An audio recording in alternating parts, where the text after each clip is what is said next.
The New Quantum Era, a podcast by Sebastian Hassinger and Kevin Roney.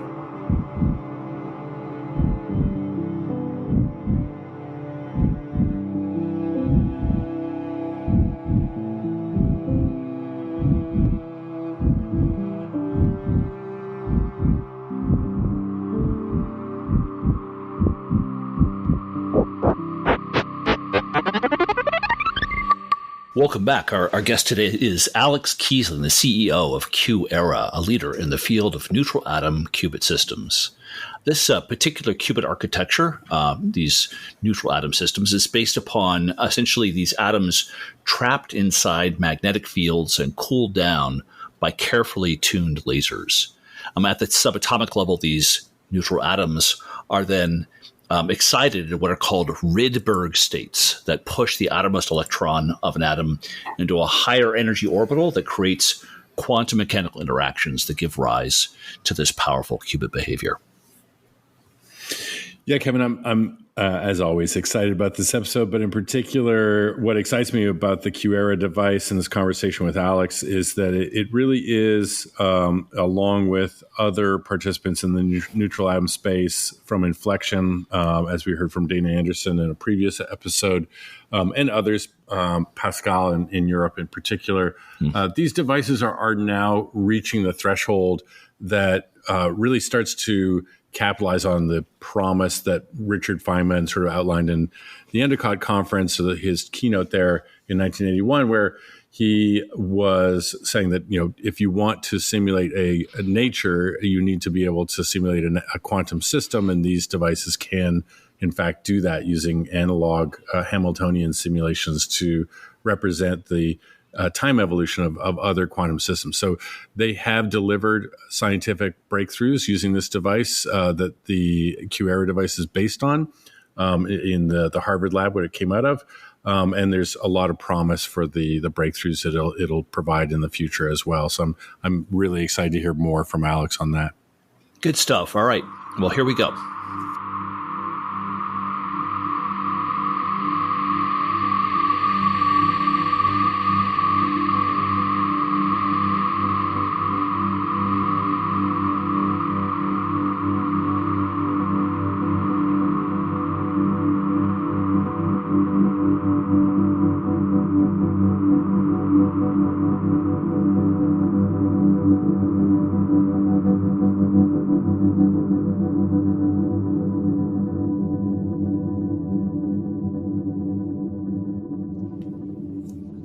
Welcome back. We're here today with Alex Keesling, CEO of QuEra, a leading provider of neutral atom qubit technology in quantum computing. Alex has a bachelor's degree from MIT, where he was at the Center for Ultra Cold Atoms, doing many fascinating experiments, and then was in the PhD program at Harvard from 2014 until 2021. Alex, welcome to the New Quantum Era. Thank you so much, Kevin. It's great to be here. Well, I'm wondering, a good, I think, startup for many of our conversations is to hear a little bit more detail about your specific journey, right, into the whole quantum computing ecosystem. Just an interesting system going on right now. So much happening. How did you become attracted to this field and develop your interest? Yeah, it's a great question. I love talking about this. It really started early on for me. When I was in high school, I got exposed to the concept of quantum computing. I found it fascinating. I can't say that I really understood much about it. I mean, I was trying to learn, what matrix multiplication was at the same time that I was trying to learn quantum computing. But conceptually, it just sounded fascinating. I was in Mexico at this point. I was born and raised there, and I applied to colleges because I thought that to study physics, because I thought that this would be just a significant technology that could change society. And I came to MIT to Boston in 2009. Very eager to learn everything I had to learn about physics and to start working with quantum computers. And when I started asking around how I could get involved with, programming quantum computers, I heard that quantum computers were a wonderful abstract concept that did not exist as a physical reality yet. Right. And that seemed like something that needed fixing. So I did my undergrad at MIT. Given that there were no quantum computers around, I got very interested in some of the exciting research that was happening at MIT, using lasers to control, matter at its fundamental level and study wonderful quantum properties about it. So this was, around the time when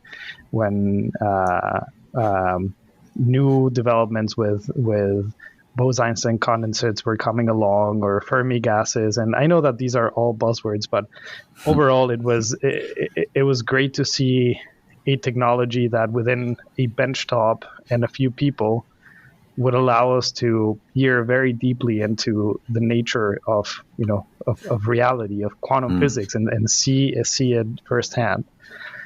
So that's what I was doing in undergrad. Then I spent a gap year between undergrad and graduate school, getting more deeply involved with quantum technologies at the Max Planck Institute of Quantum Optics in Germany.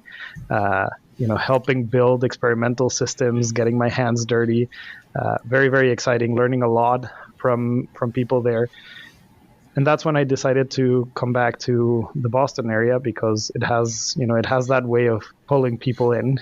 And I came to Harvard to do my PhD, and I decided that I wanted to do something that I could believe that would turn into a meaningful technology within my lifetime for sure, but within just a few years.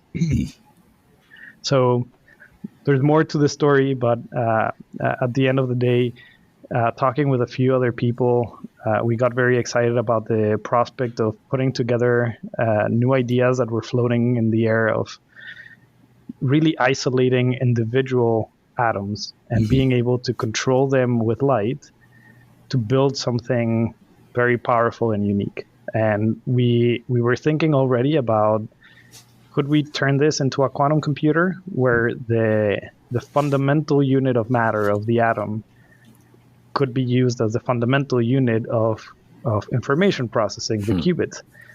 But also, beyond just the concept of quantum computing as it is, widespread in the industry, we were thinking about how can we use this to study other very hard problems in science and quantum research through what we call quantum simulation.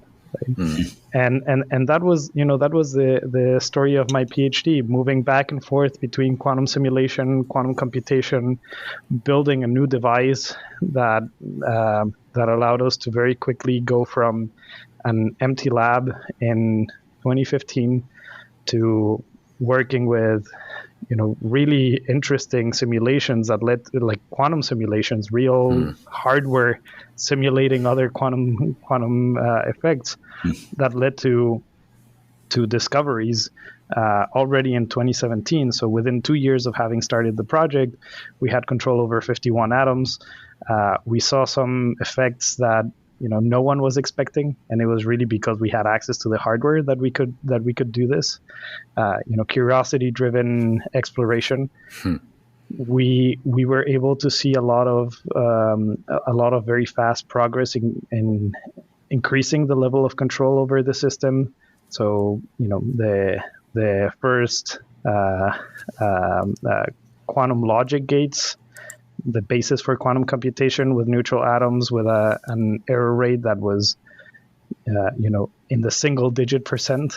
The largest at that point entangled state, Schrödinger cat type state. Wow. And the progress just kept going. And by 2021, while I was transitioning from Harvard, finishing my PhD and coming over to QuEra, we showed that the platform that we built was not only powerful but also scalable. And at that point, we had the first few demonstrations with systems with 256 or more atoms used for quantum simulation, for exploring, for example, new states of quantum matter that were predicted many, many years before, implementing algorithms for optimization, So really a large set of things that showed the versatility of what we were working on. And, then my journey brought me here to QuEra, where I have been leading an amazing group of people to take that very special platform that we built at the university and take it outside of the lab, put it into people's hands.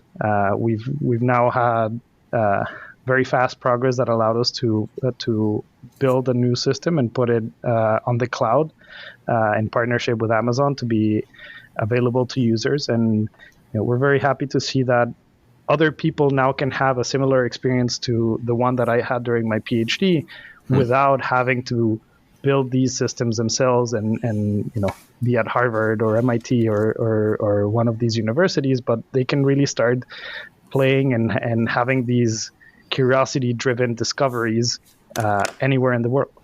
I mean, it sounds like a good time having ultra high grade, right, physics equipment, right, available on the cloud to just let it rip on your own experiments. So, yeah. It's a great story, Alex.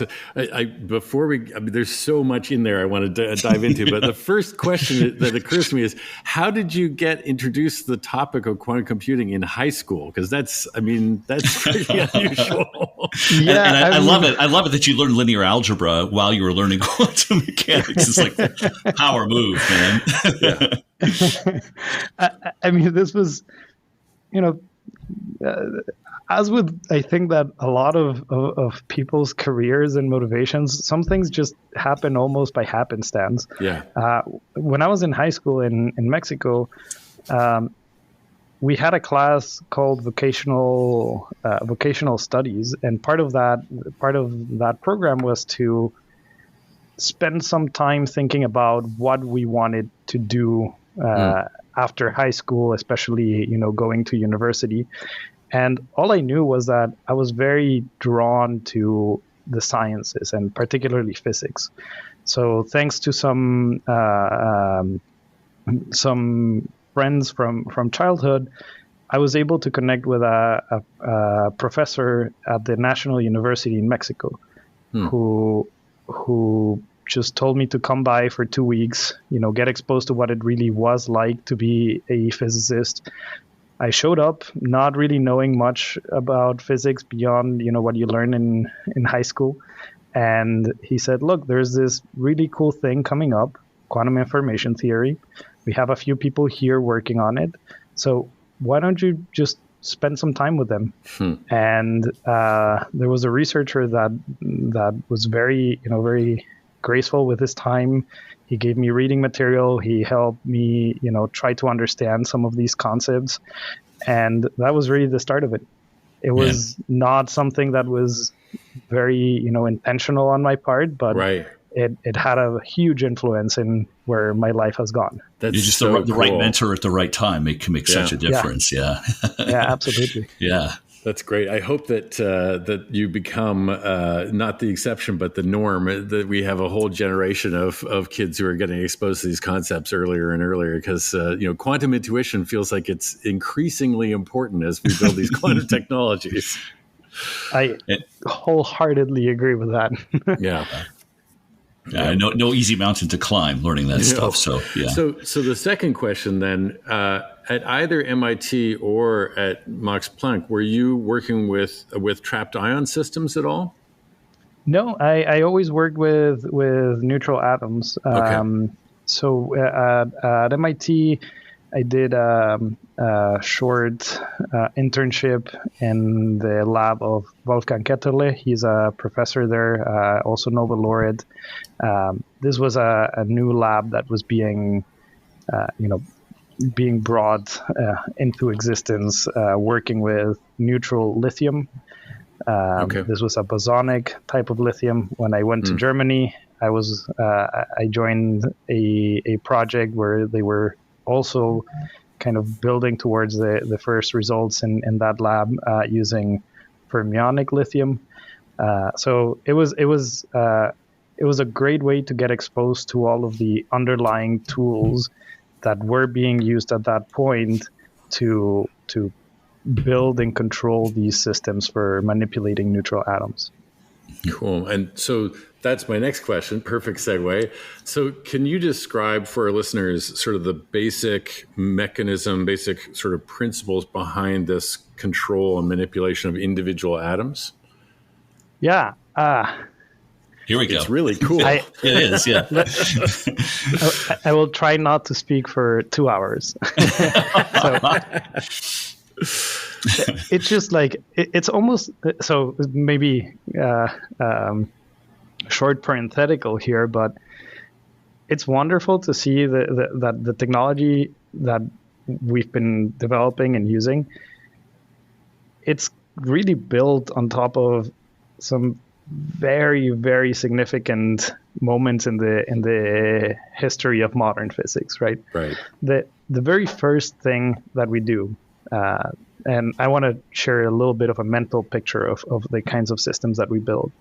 We have a steel chamber, not very big. It's about the size of smaller than a soccer ball, and all that's doing is that it allows us to pull all the air out of it and have a very good vacuum. To that, we have a little glass tube that extends out of it. So again, this is really just let's take all the air, all of the atoms and molecules out, and then we inject in a controlled way, somewhere in the ballpark of 1 billion atoms of rubidium.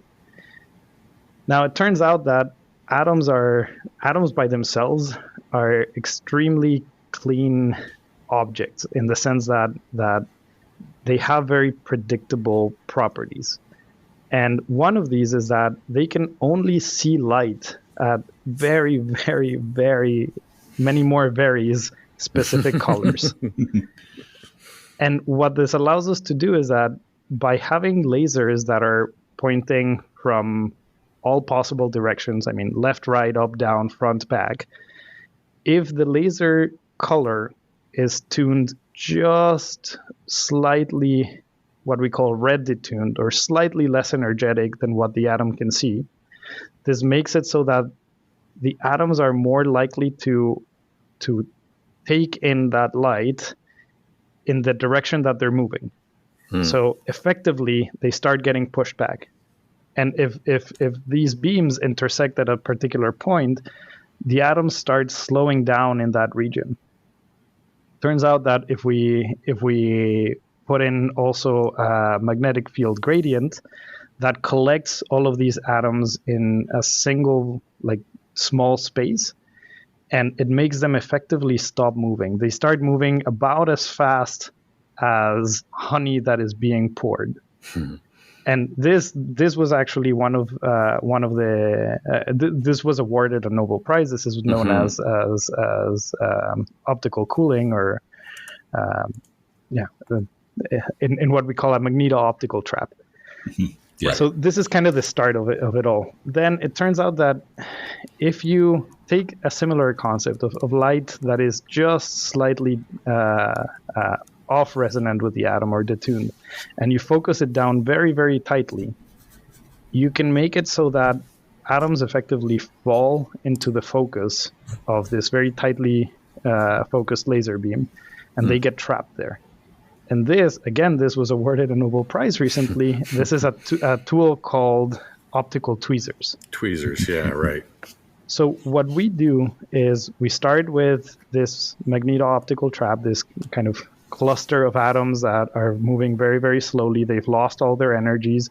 The equivalent temperature that they have is about 10 microkelvin. So this is extremely, extremely cold. Very, very, very, very close to absolute zero. And you're getting to these temperatures without a surrounding dilution fridge, any of that stuff. No. This is all room temperature, and the thing that's doing the cooling, almost counterintuitively are the lasers. Yes. Right. Yeah. Right. Yeah, we think of lasers as burning exactly through right. things. Exactly. Yes. Right. Yeah. That's right. Yeah. So then we by focusing light, we can hold on to individual atoms, and if we do things in the proper way, we can place these focus spots of light in whatever arbitrary pattern we want. And to do that, we use a technology that is very similar to an overhead projector, right? Like an overhead projector, you have a light bulb, and then it gives you whatever image you want on the screen. So we use something very similar where we use a laser to illuminate, and that gives us this pattern of focus spots. But on top of that, we have another way of generating these focus spots, which is a device that allows us to steer a laser beam and also to split it. So this allows us to then be able to, for example, pick up atoms and move them around and potentially even drop them somewhere else. So when you start putting together all of these things, what it leads to is the ability to cool atoms down so that they're effectively no longer moving and to position them anywhere you want. We can then take actual images of these atoms. We have videos that are a sequence of pictures that we take of the atoms just floating in this vacuum. And we can, for example, use that information to see where did we end up capturing atoms, and based on that, decide where we need to move them. So this is the beginning of it all. This is how we initialize the processors that we're building and the systems that are used also at different university groups nowadays, using optical tweezers with neutral atoms. And so that's what you refer to as the lattice, right? The optical lattice that's holding all those atoms in place. Is that right?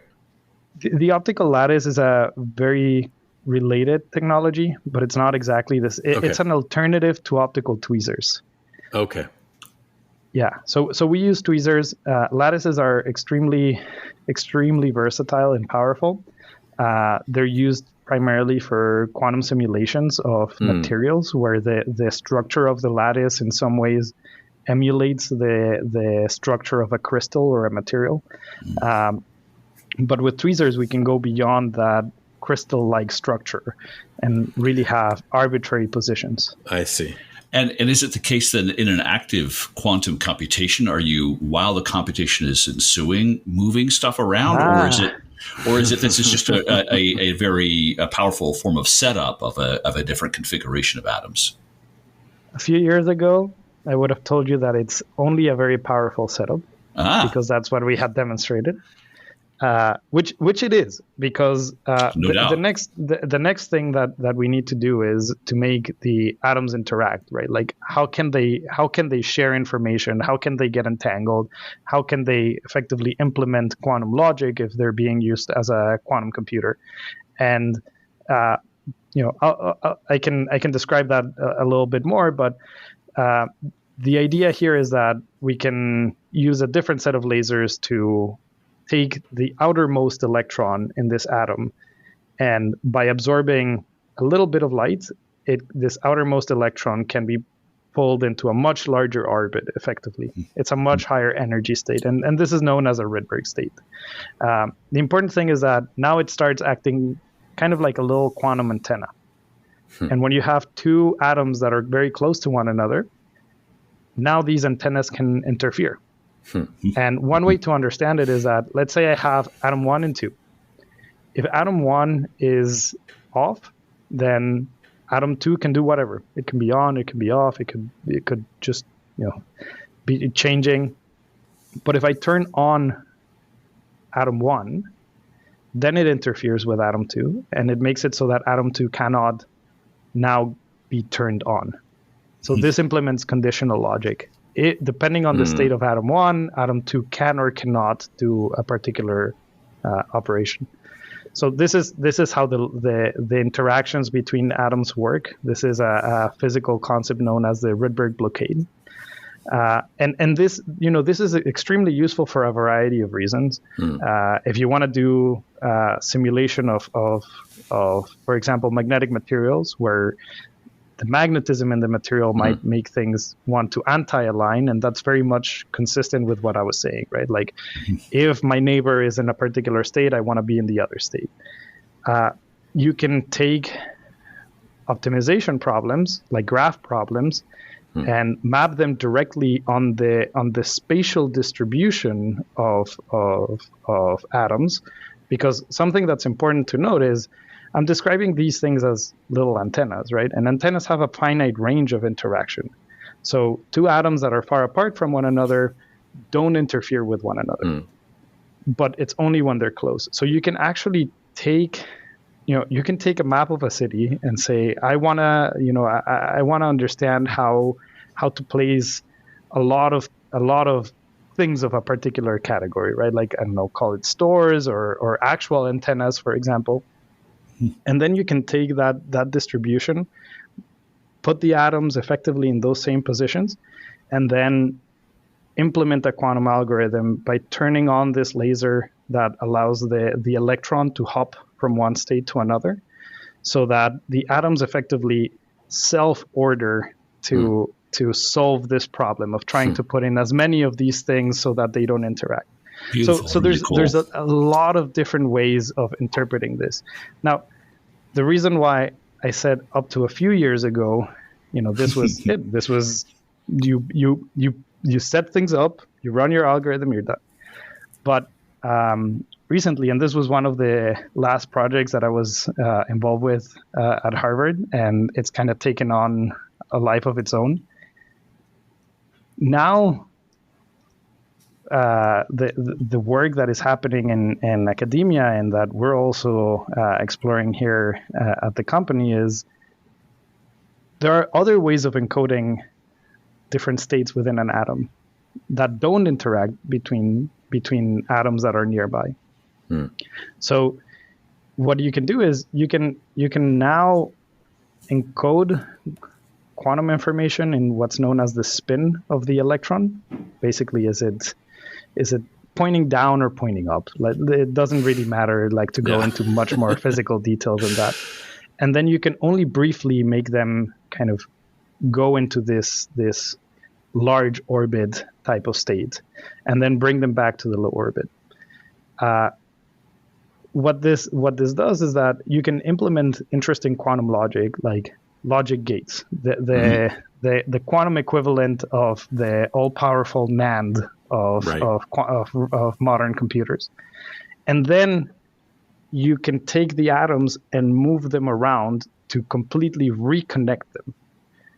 So this is, if you're thinking about a quantum processor, this is now giving you the ability to physically reconnect it as part of the computation, as you were asking. So this tool is still available throughout the computation, and that, I think, is an extremely powerful concept, because it allows you to now have an all-to-all connected processor. It allows you to mix and match, whether you're doing things in a kind of like slow type of approach where things self-organize and then you move things around. So it's opened up a lot of new possibilities in research and also as a way to think about an architecture for quantum computing. Such a great overview. Thank you. I mean, do I interpret it correctly then that this capacity to, with these optical tweezers and the movement of these neutral atoms in various Rydberg states, that movement in a certain sense enables some form of entanglement that then allows you to implement arbitrary gates with respect to the broader vocabulary of quantum computing? Is that vaguely right? Yeah. So what it does is that it allows you to connect. So the gates are implemented by kind of pulsing this laser that couples the electron from the low orbit to the high orbit. And in principle, you can do an arbitrary gate between a pair of qubits. Of course, when you're building a quantum computing architecture, you want to keep a simple instruction set. So you generally are just going to optimize for a few gates, right? Not an arbitrary gate set, but a few basis gates. But what this does is that the ability to move atoms, what it does is that, let's say that I have a string of qubits that are only connected to their neighbors. If I want to connect the two ends, if I want to entangle the first and the last qubit, I need to do a long sequence of gates between the neighboring sets of qubits and until the entanglement moves all the way to the end. Yeah. But with what I'm saying, I can entangle the first two and the last two. That's an interesting thing to do. And then I can move the first and the last together and entangle those two. And now I have something that is completely non-local. Right. And the number of operations that I need for that is significantly smaller. Yeah. Interesting. So interesting. I want to dig into the logical gates and the computation more, but first before we move there, I want to circle back to, you talked about your time at Harvard as a PhD student building this initial device, and both observing behaviors that were unexpected or that were novel, and also being able to run simulations of quantum matter. It sounds very much like the famous ubiquitous quote from Feynman, if you want to simulate nature, you better do a quantum simulation. That sounds like exactly what you were doing at that time. Is that right? That is exactly right. I mean, Feynman had a lot of foresight, or at least there's a few quotes a of clever his guy, that have there's a few quotes of his that have withstood the test of time. Yeah. One of them is about quantum simulation. Horizon. Yeah. I mean, the nature is quantum, and if you want to simulate it, you better use a quantum device, and that was exactly it. He has a different quote that I really like that is a little bit less known than that one. I think this was not in anything that he wrote. I think it's actually from lecture notes that he prepared for a public lecture, where a little after talking about this idea of quantum simulation, he also talks about building quantum computers, not just simulators of physical systems, but actual computers. And he's going through a thought experiment, and he says, you could imagine something like a string of atoms where each one can be in one of two states, and by through their evolution they swap and change between the two states. This would implement a computation using a quantum computer. Nothing could be simpler, nothing could be more elegant. And when I first saw that, it just spoke to my heart, given what I've been doing for the past 10 plus years. That's amazing. And so we talked to John Preskill not that long ago, and he referenced the quantum spin fluid simulation at Lucan's lab, which is where you were, right? I mean, I think that's work that you were involved in. Yeah. That was actually there's more story behind that I think this is not really physics or science, but I think it's still, to me, was very memorable, and that is that entire work happened during COVID, when we were locked in our houses.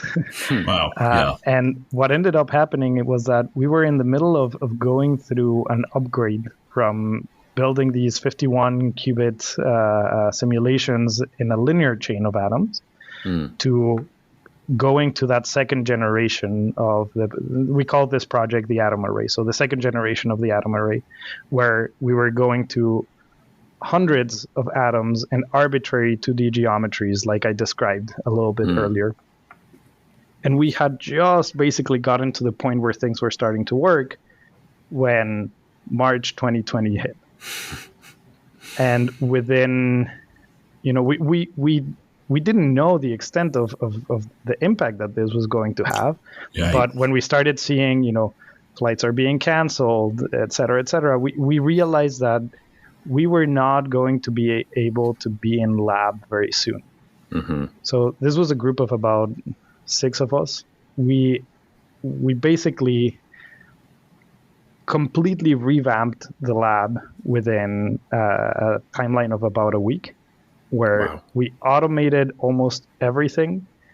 We connected all of the equipment to computers that we could control remotely, and we pretty much stopped sleeping. We took turns, being in the lab 24/7, taking data, adapting things, and then we went home. And we thought it was going to be, a few weeks that we won't be able to get to the lab. Tragic, so might as well, be able to do something over those weeks. We had no idea what we were getting into, but because we were able to set things up like that, we started taking a massive amount of data for different projects, and we started pushing on new algorithms for combinatorial optimization using quantum hardware directly, different types of variational ansatz to try to solve them. We took data on understanding how things basically order themselves, undergoing what we call quantum phase transitions. So kind of like going from liquid to solid, but for quantum matter. We also looked at a phenomenon that we had discovered in 2017 experimentally without any theoretical motivation at that point, which came to be called quantum many-body scars. And this is a phenomenon that I am still not sure that there's an accurate classical counterpart, but the way that I think about it is that it's almost like you have a bucket of very hot water, and you drop an ice cube, and the ice cube melts. Nothing rare about that. But then the ice cube reforms, and the water is still very hot, and then it melts, and then it reforms, and then it melts, and then it reforms. And we were able to study that directly again remotely. The other project, which is the one that you're mentioning, this is quantum spin liquids. We worked with a few different theory groups. There's this phase of matter that was predicted to be something that is possible thanks to quantum physics, called a quantum spin liquid. This was predicted 50 years ago, and it was one of the first, if not the first, kind of concept of topological quantum matter. And there was, by the way, also a Nobel Prize for similar work on coming up with the theory of this topological quantum matter. And people have been trying to build physical solid state systems that have these properties for basically since the moment that the idea came about. We place the atoms in a very interesting configuration where there's many different. You can still think about a little bit this problem of how do I put as many things so that they're not interacting with one another, and there are many different configurations that all coexist, and we were able to look directly into the system and prepare this simultaneous superposition of effectively all of these different possibilities. And that is the basis for the quantum spin liquid. So we could actually take real data that allowed us to look at every single atom and what state it ended up in, but also to look, and this is already hard, just kind of classically computing the steady state system of a quantum system is difficult, but doing the same thing for the dynamics is exponentially harder. Mm-hmm. But once you have because you have to rerun the simulation classically over and over again at a very fine time. Yeah, exactly. And the errors keep compounding, right? Sure, right. Yeah. So, but once you have the implementation on the quantum hardware, then the dynamics are just the natural thing that this does.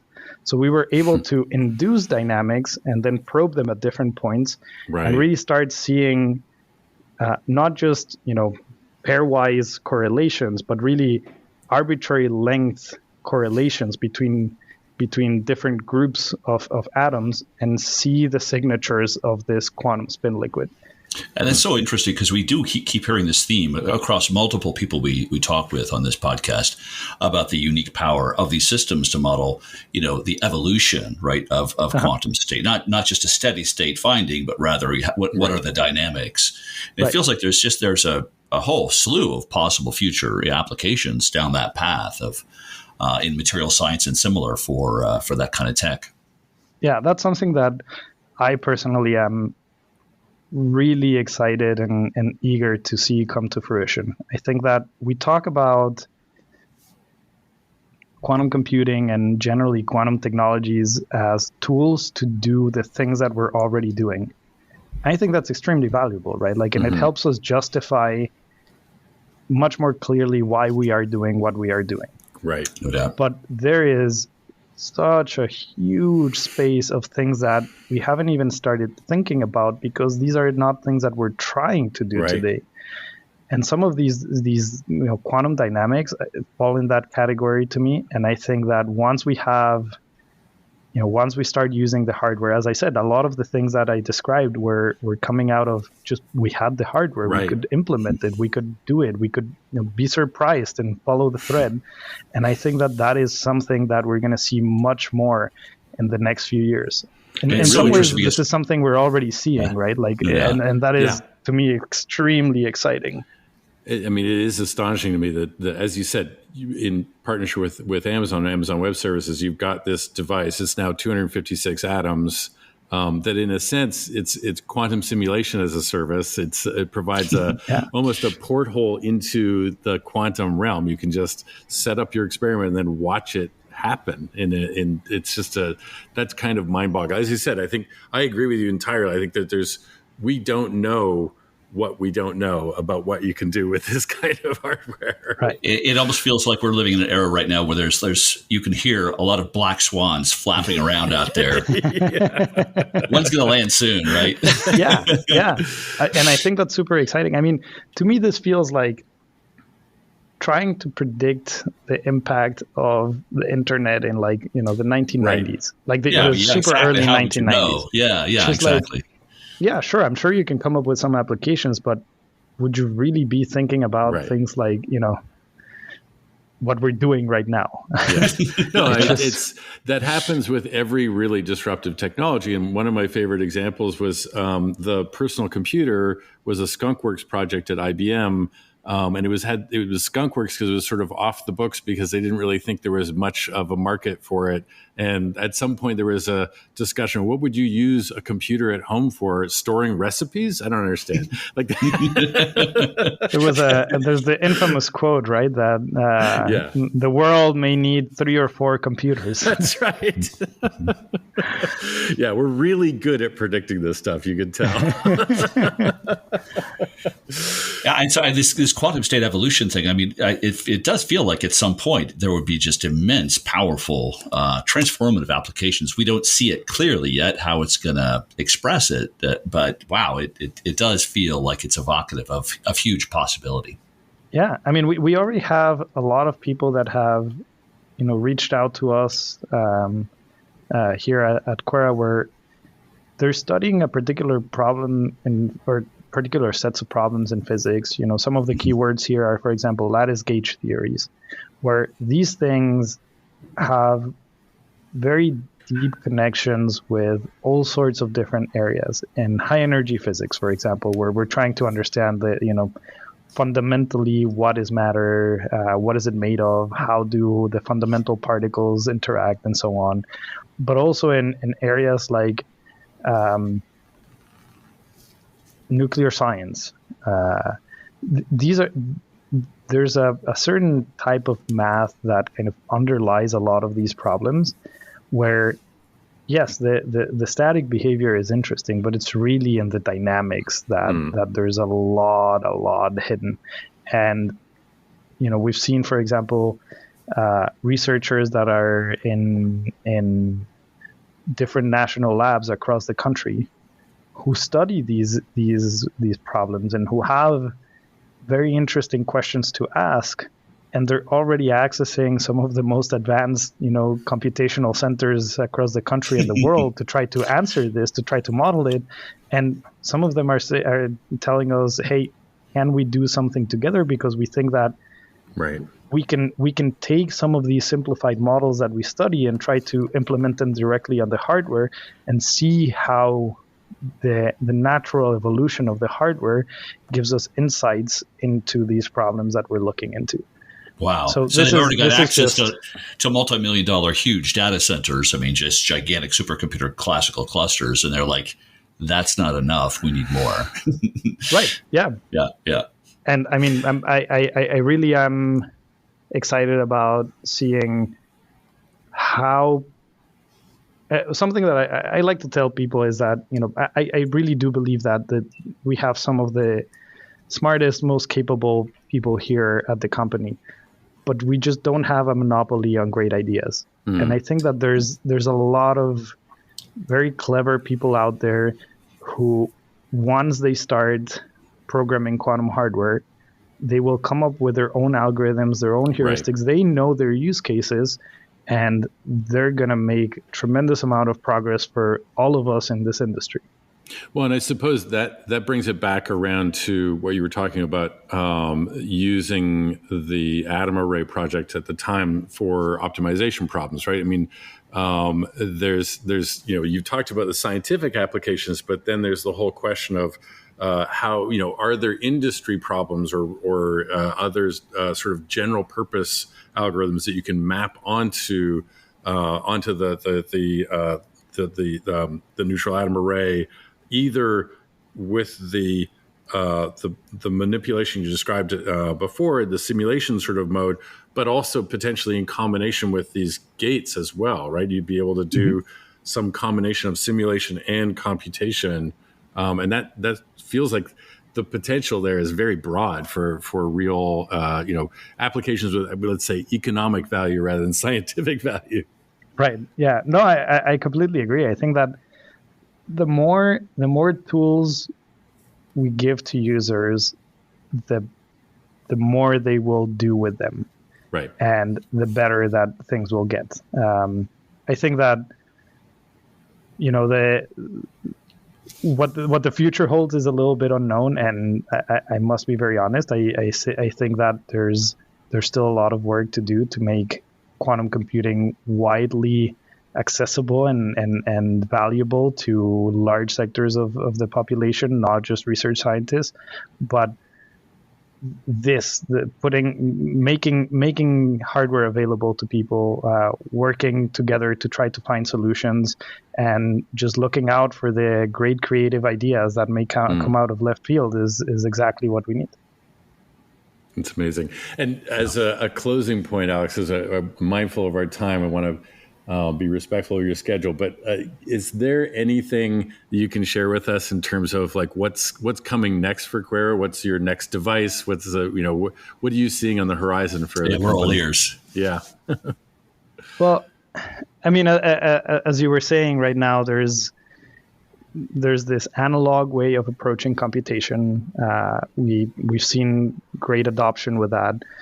But we're interested in complementing that with also a digital approach. Again, adding more tools, but to do this with not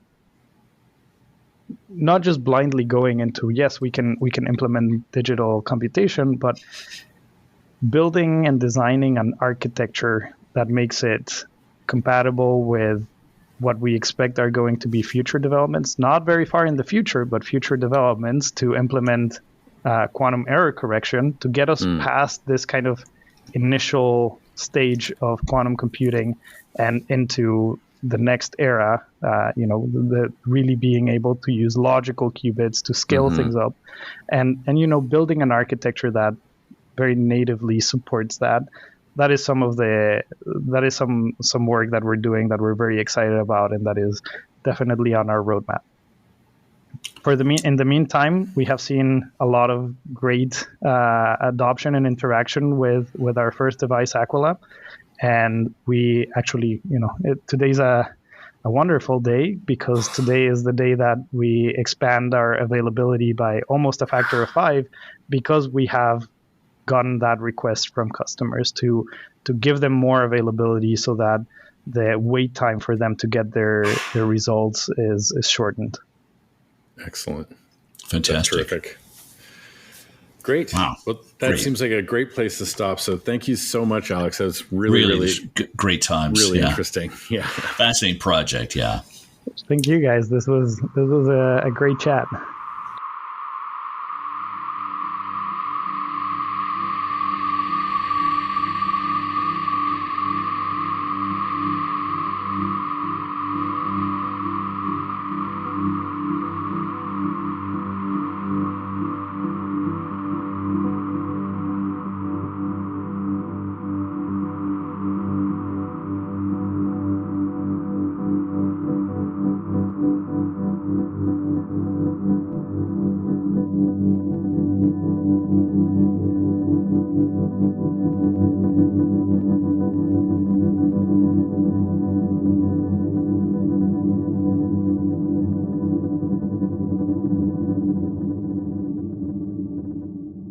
Wow, that was great, Sebastian. Always a good time.